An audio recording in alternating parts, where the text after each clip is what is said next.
Let's head towards the anatomical snuff box.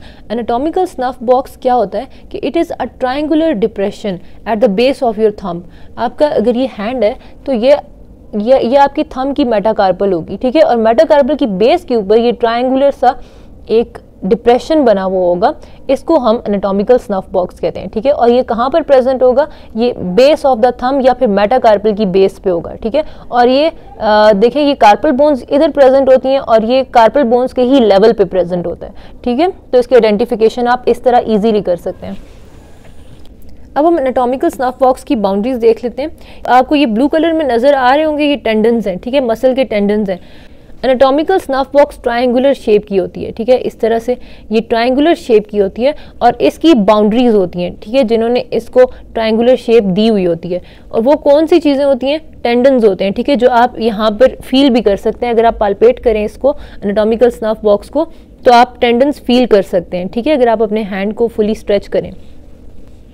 तो अगर हम इसकी बाउंड्रीज की बात करें तो एक लेटरल बाउंड्री होती है, मीडियल बाउंड्री होती है, इसकी रूफ होता है और फ्लोर होता है, ठीक है, एनाटॉमिकल स्नफ बॉक्स का। अगर आप अपने हैंड पे भी देखें ना तो ये वाली साइड आपकी लेटरल होगी और ये वाली साइड मीडियल होगी, तो ये लेटरल बाउंड्री होगी और ये मीडियल बाउंड्री होगी। अब हम देखते हैं कि लेटरल बाउंड्री कौन कौन से टेंडन से मिलकर बनी होती है।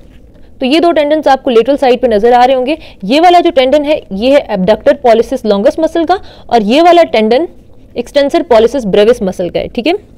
तो ये होगी आपकी lateral boundary of anatomical snuff box.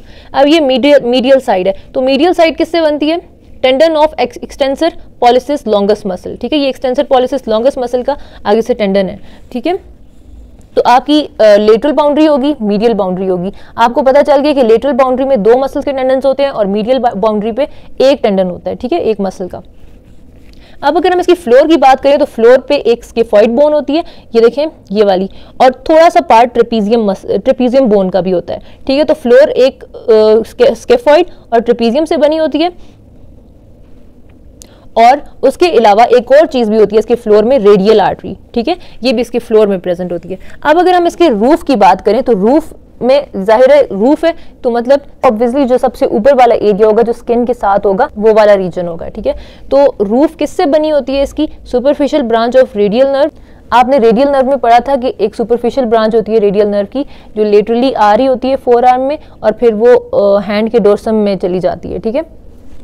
तो ये वो वाली सुपरफिशियल ब्रांच है पिंक कलर में, ठीक है, एक ये रूफ में होगी और उसके अलावा ये केफेलिक वेन है जो प्रेजेंट होगी रूफ में, ठीक है। तो रूफ में भी 2 स्ट्रक्चर्स प्रेजेंट है, cephalic vein and superficial branch of radial nerve. तो ये हो गई इसकी बाउंड्रीज। अब हम इसकी क्लिनिकल सिग्निफिकेंस देखते हैं कि अगर आपको कभी भी पेन होता है एनाटॉमिकल स्नफ बॉक्स में तो ये इंडिकेशन है इस बात की कि स्केफॉइड बोन का फ्रैक्चर है, ठीक है।